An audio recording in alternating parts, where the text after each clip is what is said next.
Oh, Hey, that's so everybody. Good afternoon. It's Mike with Insider Secrets. It's Tuesday, and I am joined today by my guest, Jennifer Grimson. Hey, Jennifer, would you tell the listeners today what they're going to hear on today's episode? They're going to hear my story about how I lost everything twice and no job, no car, no place to live, and two kids to raise. And the second time, how I rebuilt using real estate and the tools that were available to me that are available to most people. And to create $1.4 million in income producing assets in just 4 years. So That's incredible. And it's an incredible story. And I'm just going to encourage everybody to listen into Insider Secrets and hear the rest of this story. Glad you're here today. Thank you. thank you for having me.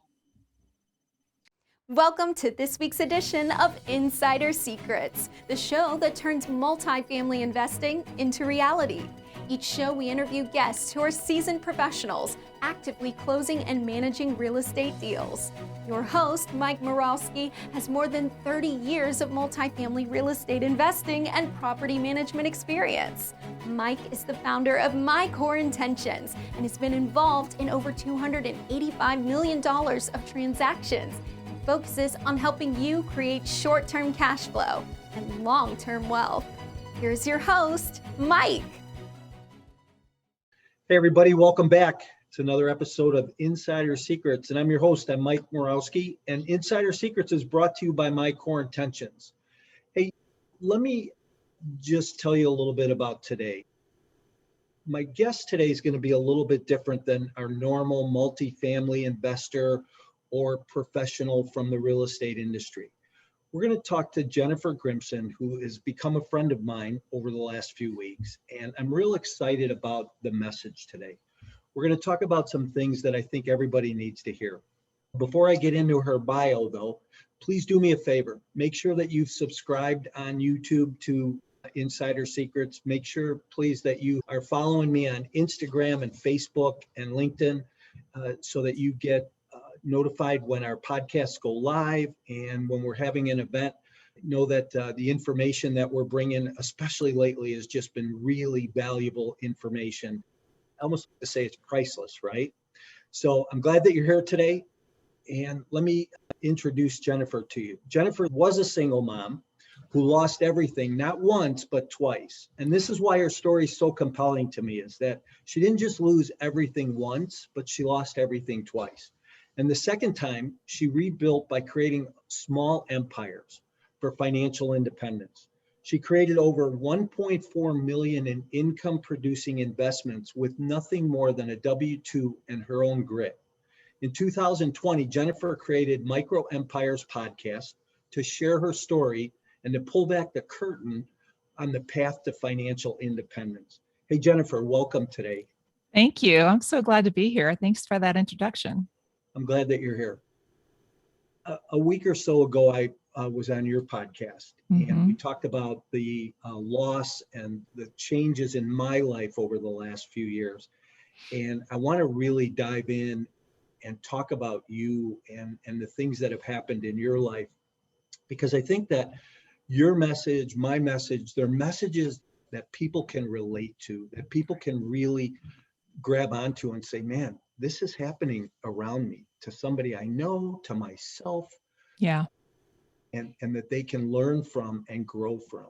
That's why I think our stories are so important, right? Yes. So here's one question I always ask all my guests, Jennifer. And Okay. in one word, describe to the listeners what describes you personally and professionally. Oh gosh. Resilient. Okay, good. Well, that's funny because in my bio, I say that I'm resilient. Yeah. You're the only one. I'm probably 50 some episodes deep in this one, and you're the only one that's ever said that word. Okay, good. So sparks, right? Yeah. So it's kind of interesting. So let's Yeah. see where this goes, guys. Hey, let's start with your backstory. Why don't you just fill us in on what's happened, where you were, who you were, where you've come from, the whole deal. Yeah. So I lost everything twice, as you said. And One of the things about starting my show was I wanted to make sure that I was completely transparent when I decided to share my story, because I also kept it a secret for a long time, which I have learned is very common because I had so much shame around what had happened and what I felt I had done. My money story and the reasons I ended up like that doesn't have anything to do with that I made a bad deal, that I bought expensive cars, that I had a shopping or a gambling issue. It was my relationships. So I call those relational money mistakes. So first, I was in a marriage, my first marriage, and I was married to somebody who I lived in financial chaos with. That's how I described that relationship. And when I left, he sued me 25 times in 10 years. And that amassed over $500,000 in attorney's fees. Filing Chapter 13 bankruptcy the first time was a strategic move that saved my house. This was when I was living in New England. So can I stop you for a minute? Yeah, I'm probably going to do this a couple of times throughout. So let me apologize once and get that out. No, that's how it's for. Here's what I want to know. You got divorced and your ex-husband sued you 25 times. For what? Good question. He also sued my mother, my brother, and my sister. And the truth is that he lives in California, so it also depends on where you are and what the courts allow. He will tell you that he got a raw deal and felt like he should have custody, he should not pay as much, he should be whatever. And I would say that none of those lawsuits were necessary at all, but I also didn't have a choice but to fight them. My children were at the center of them, so there was no choice. I had won custody and I was able to leave the state and move across the country to New England, where I was from. And that left him very angry and feeling not whole about that. And one way to punish somebody is through the legal system. The truth is that tomorrow I could say that your dog bit me in my front lawn and I'm going to sue you. And you don't even have a dog. But it may take us going to court and $30,000 in attorney fees for you to prove that. And in family law, typically they don't really award attorney's fees. So even if I was right or I had been wronged in any way, there was never going to be like some massive settlement. And I want to underscore, we had nothing. And I also left with nothing. In order to be able to have my children and to go to a place that was safe, I agreed to nothing. I left a car, I left the house, I left the business, I left everything and walked away and was willing to just start over for my sanity and my peace of mind. But he continued to brutalize through the legal system. It's the one thing I don't really go into a lot of detail for, because a lot of people will say, well, maybe you deserved it. Well, and that's okay. You can feel that way.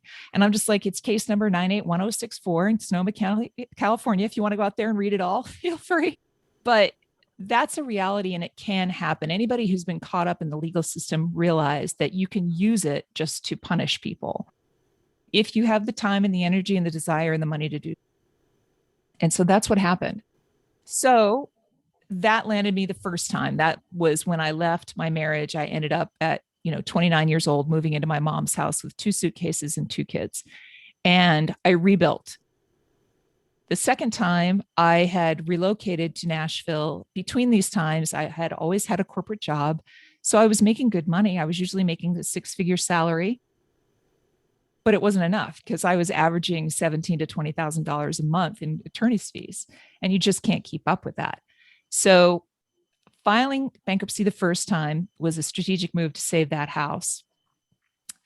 As the battle went on, I moved down to Tennessee. I had met someone here. I had a job here. And that my partner really wanted me to leave my job. I was in a very stressful job.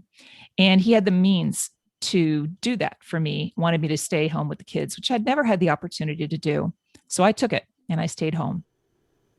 This also was a strategic move because instead of one thing I learned, a light bulb went off, like all this person wants is money. If I stop earning money, you can't get blood from a turnip.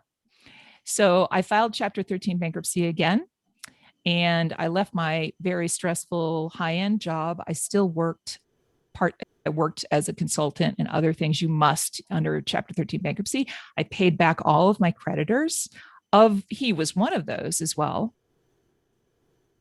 if anybody knows anything about bankruptcy, you're not paying the full amount, you're paying a negotiated amount. And that's how it happened.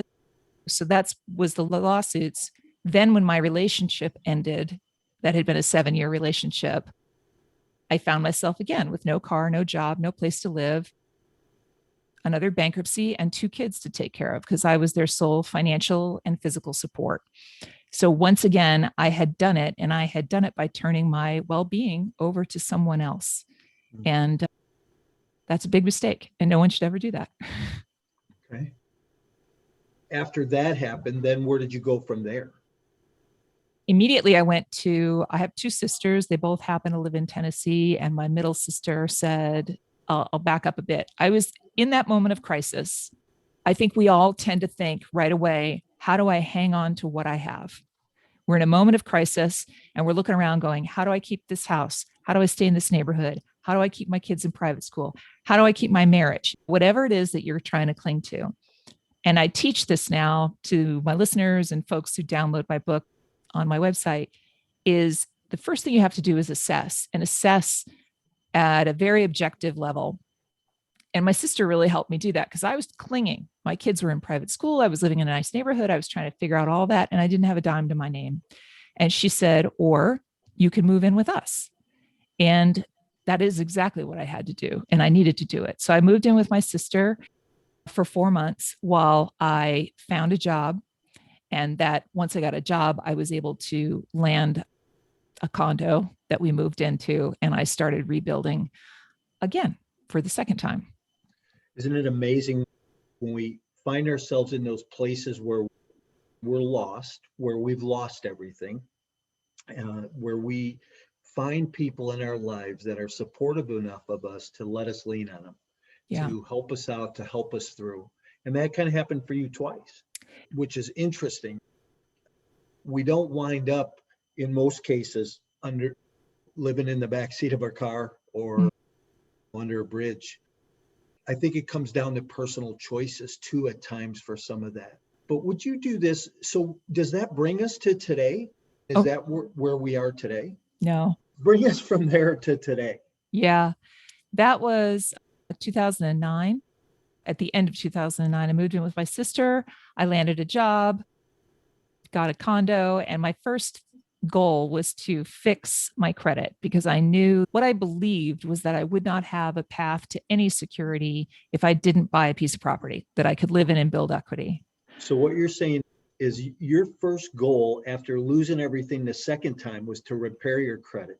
Yes. Because why? Because you thought that if your credit was better, that was going to give you the ability to buy a piece of property. But it also, Chapter 13 bankruptcy is on your record for 10 years. Not all bankruptcies are the same, right?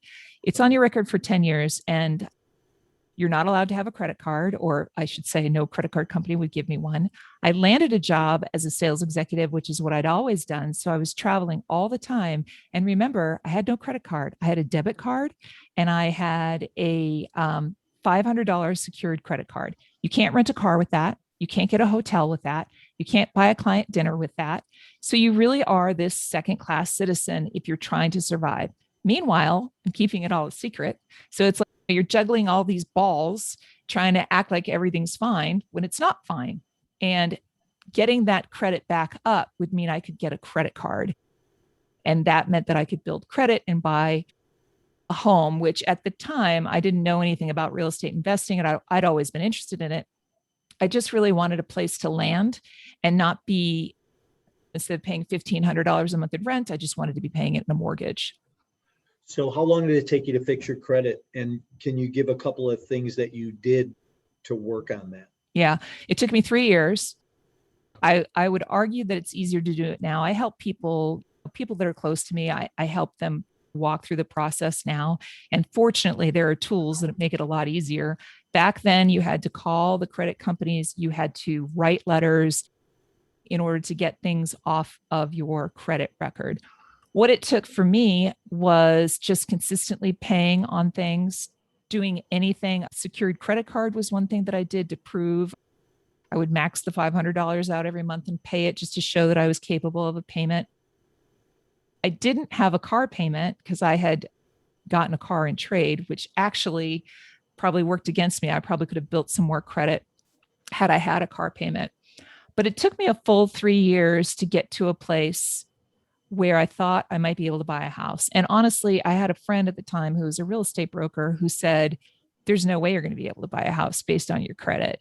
And obviously, I didn't use her. And I detail the entire credit story, I think, in episode 2. So if you want the minutia, it certainly is there for anybody who wants it. But I talk a lot about building the team around you that I call it now look like you, finger quoting. So that doesn't mean that they're all redheads from Boston. It means that they're scrappy, they've survived something, they understand, or they're an investor. I don't work well with people who just tell me no. So getting a mortgage, I just started calling in the yellow pages, this back when you used yellow pages, calling and calling. And finally, I realized I'm going to call into someone with their advertisement said, se habla español. And the neighborhood was a rougher neighborhood. And I knew that whoever worked that office probably had to work really hard to get mortgages. So I called this gentleman, and I think his name was, oh gosh, I think it's Antonio. And he answered the phone. It was 6:30 on a Friday night. So I already knew that he was working hard.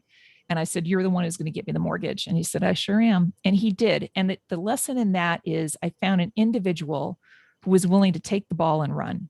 Yeah. Because half of it, if you've in this underwriting, I mean, you have to follow everything they do. And it's very different pre-2008, post-2008. But half of it is the person you partner with, because it's easier to get someone else a loan than it was to get my loan. But he worked on it and he made it happen for me. And it was a miracle, to be honest. You bring up a couple of really important things, and a couple of things that I really like to coach my people on is that team building is really important. And you said it. And what you did was you went and sought out the right team members, the people that could be in your inner circle that made sense, that buy into your dream, your vision, and help you accomplish your goals. That's who we want on our team. Right. Those are the people that help us accelerate. And then the other thing about the credit. I want the listeners today to really take heed to this, because I think it's important. A lot of people say, oh, I don't have good enough credit, or my credit is bad. Your credit can always be fixed. There's things that you can do. Find out what needs to be done. I have to laugh. I went away. We know I was gone for a while. You're on vacation. We call it summer camp. Yeah. My credit when I left was 440 because everything we lost, right? Yeah. When I came home, organic growth, my credit was 770. Oh my gosh. I couldn't get a credit card. And so I called my banker. And I want people to listen, because there's steps you take.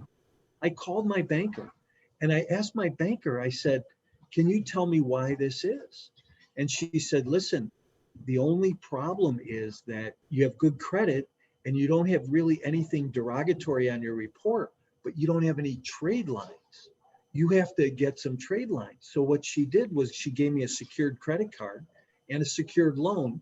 She said, I'll report you every month. And now she gave me that loan and credit card, and my credit immediately dropped 100 points. But I've watched it over the last year now, and it's gone back up over 100 points.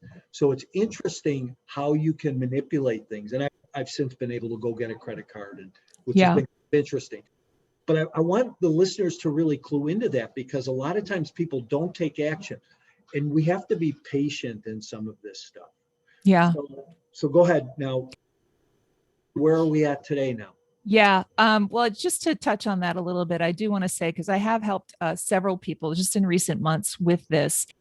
And there are some great tools like get Credit Karma, download the app, see where you are.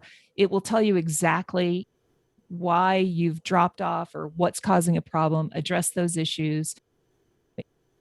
If you can be added as an additional signer onto someone else's card. So this is a trick that I've done with kids that are getting out of college and they don't have credit because they haven't paid their own bills yet, is you can add them as an additional signer. You don't even have to give them a card.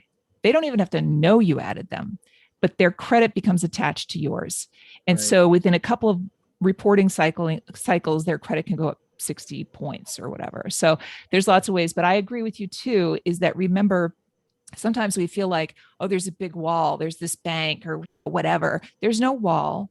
You can call up, you can talk to a vice president of the bank or whomever and ask them. They are the experts, and ask them to do the work for you. And that's what they're there for.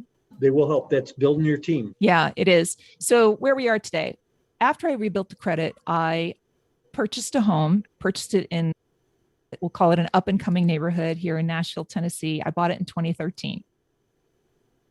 And I was just happy being there. I was happy being there. I had a job, but I knew I had to figure out something else. I had joined an investor group. I was figuring out, like, what am I going to do? Am I going to buy and hold? Am I going to flip? How am I going to get this money? And I was learning all behind the scenes things in real estate. And at the end of 2014, I learned about Airbnb. And friends who heard me talk, when I heard about it, I'm like, what's that? And I still have the card that I made the note on, like Airbnb, sleep on couch or something like that. Once I came home and read about it, I was like, if I rent my house out for 6 nights a month, I can pay the entire mortgage. So I had a roommate at the time, a woman who was living with me and renting from me. And that was just a way for me to make a little money.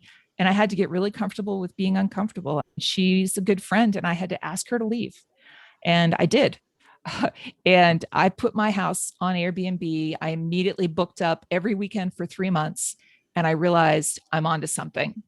And of course, I was sleeping on my mom's couch and going to friends, which is not fun. But I realized I was onto something, and I really started to double down using that asset as a working asset instead of just where I lived. And then I had learned, because I didn't know this when I bought the first house, and I probably didn't qualify, that I could buy another house for 3% down if it became my primary residence. So I borrowed from a 401k, also something I didn't know that I could do. So borrowing is not liquidating. It's using your employer and borrowing a certain percentage of your 401k. And I used that to buy a second home, moved into it with nothing but a suitcase and an air mattress and my dog, and spent 6 months furnishing it, put it on Airbnb, and did it again, and bought a third house, same way. Meanwhile, so I borrowed $22,000 from my 401k. The first time I borrowed it, I paid off a credit card debt and my car. The second time, I bought a house. I paid it back. The third time, I bought another house and paid it back. And it was just rinse, repeat, over and over again. And here in Nashville, the short-term rental market exploded. So that's where I landed. The assets were worth $1.4 million, including my home that I live in now. They were worth $1.4 million, but they were generating huge amounts of gross income. That's not net, because short-term rental is a very high touch and high overhead business. But I make sure to clarify that it's income producing assets because I carried $800,000 in mortgages. So it's not like I had $1.4 million. And that was going great. And then honestly, the competition came in Nashville, and I started to watch. I watched for about a year, and the earnings weren't as good as they had been. And I decided to liquidate, and I liquidated all of them 30 days before COVID hit last year. Wow. And yeah, so that was fortuitous for me. And in between then, we had investments in multifamily, and I moved to there. Wow, good for you. So you're still in real estate. Mm-hmm. You just changed asset classes. Okay. Yes. So, yeah. So here's what I want my listeners to hear is that you came back from this loss in your life through real estate. You used real estate to rebuild this small micro empire for yourself. And then you changed asset classes. You went from the Airbnb short-term rental into multifamily. So what a great transition, and what a great story for people to understand. Hey, listen, we can make money in real estate. We can grow our assets in real estate. Even if we've lost everything, we can bounce back. So even after all those lawsuits and that, you still had your 401ks and you were able to leverage on that? So the second time that I had nothing. I was leaving a 7-year relationship. And I had an old 401k from a previous employer. It was $47,000. Okay. And I had just always known in the back of my head, no matter what, I can always cash that out. I wasn't very sophisticated. And I thought, well, I can always cash that out and I can put a down payment on a house or I could pay rent for a while. My partner at the time had a business and he said, why don't you roll the 401k to me in my business? I'm setting up a 401k. I'll roll it in. And I agreed to do that. What I didn't know was that he took it and cashed it out. So he never rolled it over. So at the end, when I'm living with my sister and I realized that there is no money for me, and I went back to him and, of course, asked him for the money, which he didn't really want to give to me. But what he had done was illegal. I may have been naive in a lot of things, but one thing I've always done is keep a paper trail. Yeah. And so I demanded that he give me back the money, and he did. However, I had an $18,000 tax hit that I shouldn't have had because it had been cashed out. So I really only ended up with $29,000. But from that point on, once I got a W-2 job, I started doubling down in a 401k. I didn't know much about how I could use that asset, but I did know that it would lower my adjusted gross income. And as a mother at the time of 2 kids that were heading off to college, I was always trying to watch that number and keep it low enough so that my kids would qualify for the most scholarships. So that was my belief there with the 401k. And that's why I was doubling down at the time. So what's really interesting here is you've really been able to just move forward, and figure out the next right thing to do. I like that. And you took not a lot of money, a little bit of money, and you made over $1 million with it. So I want people to listen in and understand. And what's interesting is I'm going to have a woman on my Saturday morning podcast in the next couple of weeks who, in a similar situation, lost everything, had a small IRA that she put into a self-directed IRA and grew it from 19,000 to 68,000 in a year. So it's possible, right? People do this. So good for you. And let's just talk structurally for a minute. So how did you take that money? Did you put it into a self-directed IRA and do the investment, or did you pull the capital out and borrow it against your IRA? How did you structurally set that up? The original one that I was talking about that got cashed out, I just took that cash. I needed it to live on. Okay. Then when I landed another job, I just started maxing out my 401k, not really knowing what I was going to do, but $20,000 a year. It was probably in late 2017. It wasn't that I learned about a self-directed IRA until late 2017, but it took me that long to understand it. I think that's important as well. So I interview the gentleman who manages that for me on my show. His name is Mike Todd. And one of the things I say is Mike met with me no less than 3 times, and they were long meetings. And I would ask him every question, and I repeat my questions because I was like, how is this possible? How is it that you can take your 401k and buy real estate or invest in other things? And I never knew about it. And why doesn't everybody know about this? So it was hard for me to grasp. Once I truly understood it, I had $150,000 in the 401k at the job I was working at the time. And I wanted to quit the job anyway. So I found another job, but part of my reason for leaving was to get that money and to put it into a self-directed. So I did.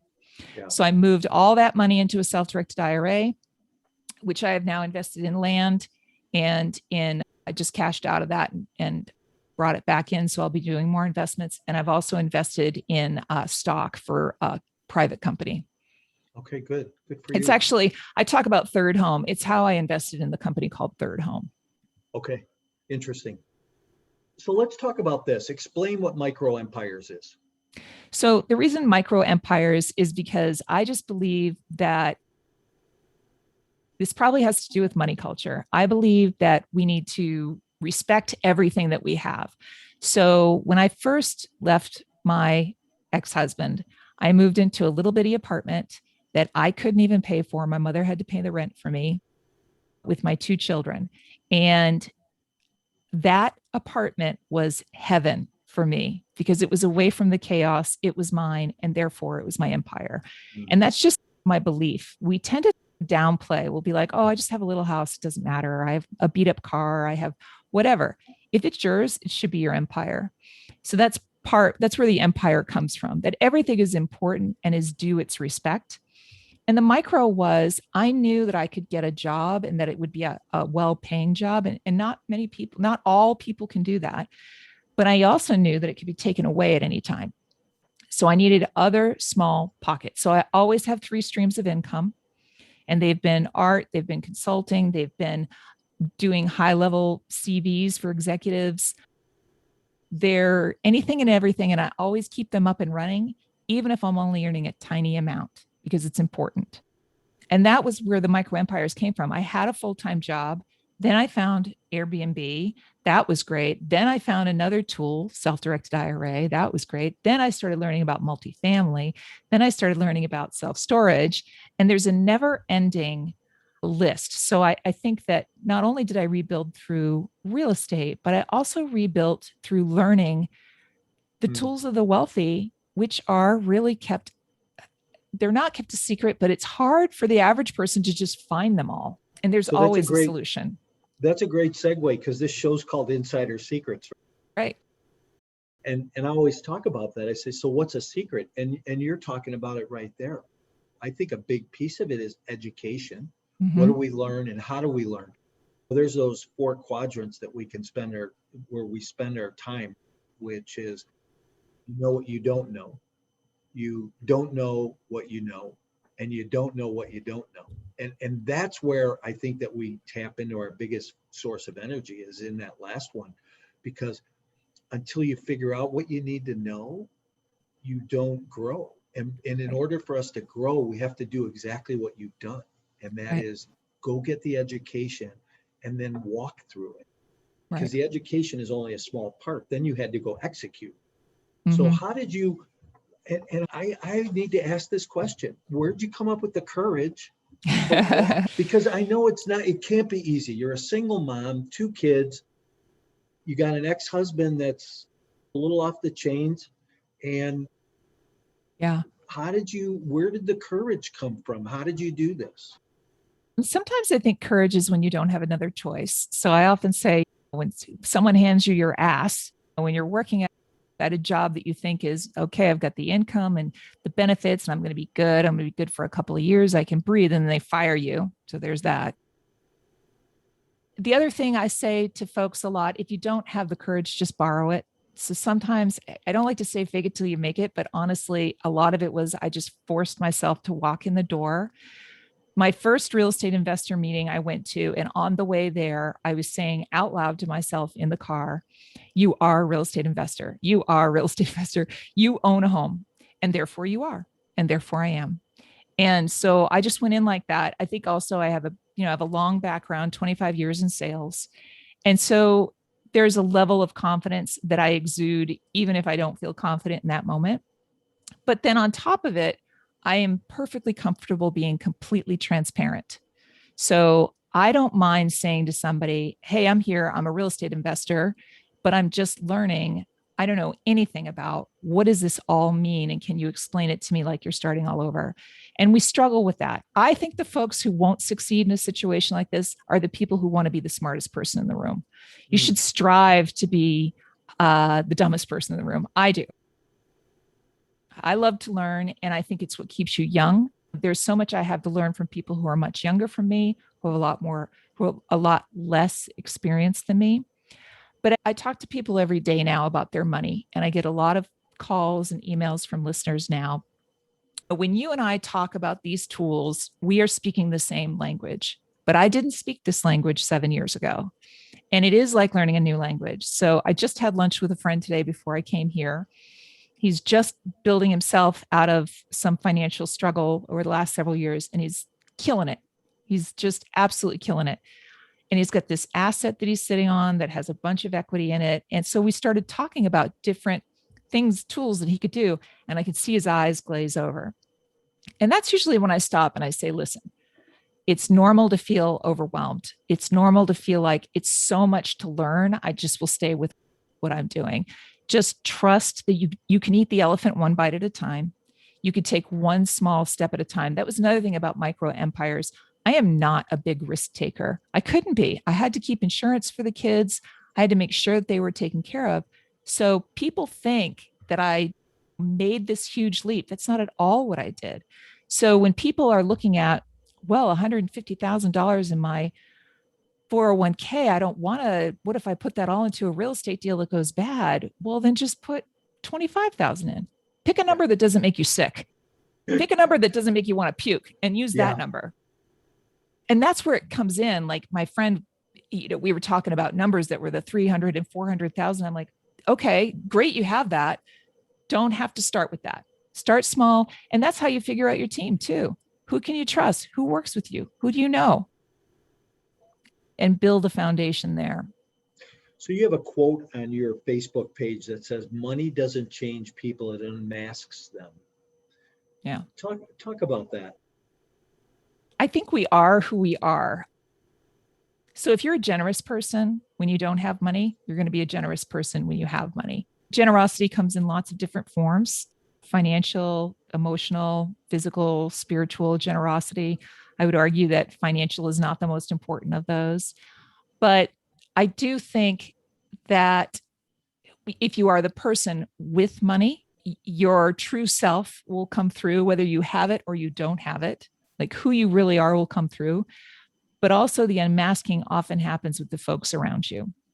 So I spoke with a gentleman the other day who works with NFL players, and we talked a lot about what it's to be an NFL player. And I said, I'm not a famous person. I'm not somebody whose income salary is public or in the millions of dollars. And as soon as I started to have success, people came out of the woodwork who wanted to tell me how to spend my money. And that really showed me who people were. So I guess that's really what I meant by that. And were those people like your friends or people you knew or you didn't know? It depends. There were people that were maybe friends, but whatever it is that they're working on. I once had somebody who I met through a mastermind who had an opportunity to invest in something. I was very naive. And at the time, I was cash rolling off of one house, cash flowing $3,000 a month in addition to my income. So she looked at that and was like, let's take all of that money and put it into this investment opportunity. And I didn't do it. And I'm glad I didn't do it because I have a money culture of fear. And there was a piece of me that was like, I don't really understand how this works, so I'm not going to do it. Many years later, I showed it to somebody who I really trust. And they were like, oh yeah, you never would have gotten any of that money back. And you would have been tied to that forever. It could have bankrupted me again. Isn't it interesting how you begin to listen to your gut instincts? Mm-hmm. So that's one of the things that I talk a lot about is I didn't pay attention to the red flags. Mm-hmm. And I think today I would a lot more, but I think you're in a place too today where now things happen, things come up, and you pay attention to that stuff now, where you might not have done that when you were married or the first time, right, that you lost everything. Good. Where are you at today? Tell us about where you're at in your life today. Yeah. I'm a newlywed. I got married. It'll be 3 years in May. And okay. I was single for 20 years. Mostly my personality based on those traits. And I talk about a lot about this too. You have to talk about money inside your relationship. We were both the providers for our families. We were both the heads of our family. We're both very hard workers. And that's great, except you've got two people who are used to being in charge. So that's a constant dance. He's also a former athlete. So there's all of that tied into it. But fortunately, he is also a lifelong learner. And he, in 2017, unexpectedly got let go from a job that he absolutely loved. And on that day when it happened, I remember saying to him, "This is the best day ever," which wasn't a popular statement, but I knew that he had so much talent and so much opportunity, and that I knew the life I wanted to build, which was to invest, have my money make money, and have more time. And that's what we're doing. So we have invested in multifamily. We have invested in land. We are always looking for the next deal. Like I have something right now I'm considering. I haven't done it before. If they want a threshold of a higher amount than I'm comfortable with, I go ahead and ask. I'm willing to do it. I want to do it for less because I got to pick a number that doesn't make me want to puke, like I said. And between us, we have 6 adult children and 2 grandbabies. We're really happy. And I can't believe it. I really can't believe it. I can't believe that I'm here. I'm free from all of those things that happened. There were many times that I thought it would never end and I would never get out from under it. But I did. And now that it's over, I look back at that was a solid, let me think about this. That was a solid 16 years because 16, 17 years. So my daughter was 1 when I left, of just pure hell. And I just can't believe it that I'm here. And I think more than anything, happiness is a choice, right? Loneliness isn't a choice. So I was always lonely. I always knew I wanted to find somebody. You can't choose not to be lonely. You can surround yourself with friends and family. You can surround yourself with people who you can give love to. But if you want a partner, you can't really magically change that. But happiness is a choice. And even in those terrible times, I decided to be happy. This does not mean I wasn't depressed. This does not mean I wasn't very sad and dark for a long time. But I knew that there was joy in the world. And I'm just so grateful to be on the other side of that. And honestly, I maybe this is like what it was for you getting out of prison. But for me, I feel like I'm 20 years old. You know what I mean? Yeah. I feel like I'm just getting started because I am starting a new career at the second half of my life. It's interesting because, first of all, I can relate to everything you just said. And I don't like being alone right now. I've been gone for a number of years, but there is you said something really clear, which is there's joy out there. And there is. And happiness is a choice. Joy comes from inside. Happiness is external. And it is a choice. And I have those days, you had those days where we go, God, what the hell happened? And you know what? Hey, I miss my family. I miss my kids. But I came home from prison in better shape, physically, financially, spiritually, and emotionally. Not financially, but physically, emotionally, spiritually. And I just came home healthier. So now we're rebuilding a life. And it's interesting. I'm thinking about people. We're having this conversation. I'm thinking about people in my life that could use a conversation with you just because of your struggle and where you've come from and how I know that you would be able to help them. Right? Mm-hmm. And I think that's a place we get to in our lives too, is how do we give back and how do we help others? Yeah. Here, I need to ask this question though. How do you make high stake decisions today?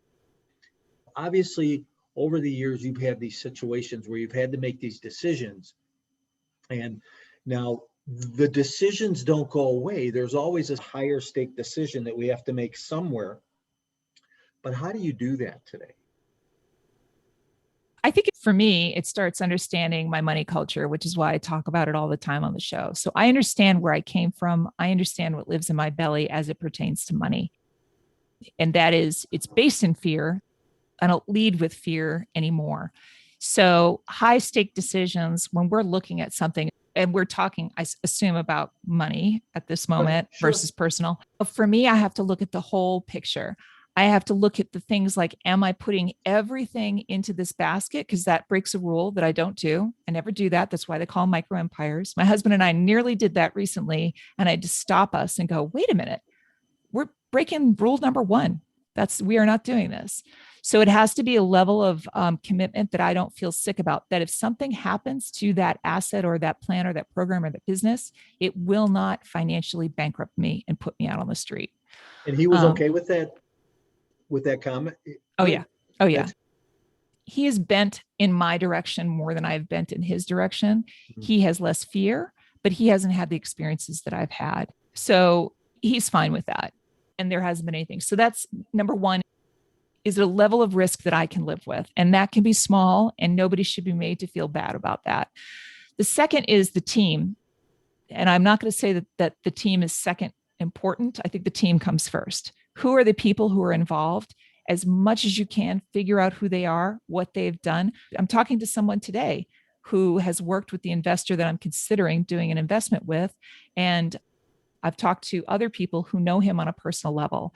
And if someone isn't willing to give you those names and numbers, don't do business with them. And whether this is fair or not, I gravitate towards people who have struggled, because there's nothing like losing everything. There's nothing like being brought to your knees by something, and you suddenly realize what's important and what's not important. And when you are literally like, I don't know where we're going to sleep tonight, or I don't know if I'm going to be able to keep my children and keep them safe, that changes things. That changes everything. You'd give everything. I'd give every penny, everything I had to make sure those things would happen. I don't know that those are the most tactical choices, but that's how I do it, because I have to be comfortable. If the risk was too big, I wouldn't sleep and I'd make my husband miserable. And that's probably why he goes along with it. Yeah, it's good. A happy wife is a happy life. Hey, a couple of interesting things is, I think that when you have those losses in your life, it makes you respect things a lot more.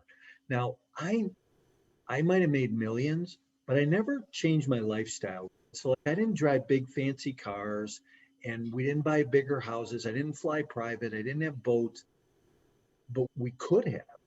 We didn't, right? We had all the money parked back into business, and when we lost everything, that loss was devastating. But even the bigger loss was when going to prison and going from that lifestyle to now all of a sudden living in a cell with 3 other men in a 2x5 locker with 3 green outfits and Right. 5 pairs of underpants. That's how I always like to describe it. So 5 pairs of government issued underpants.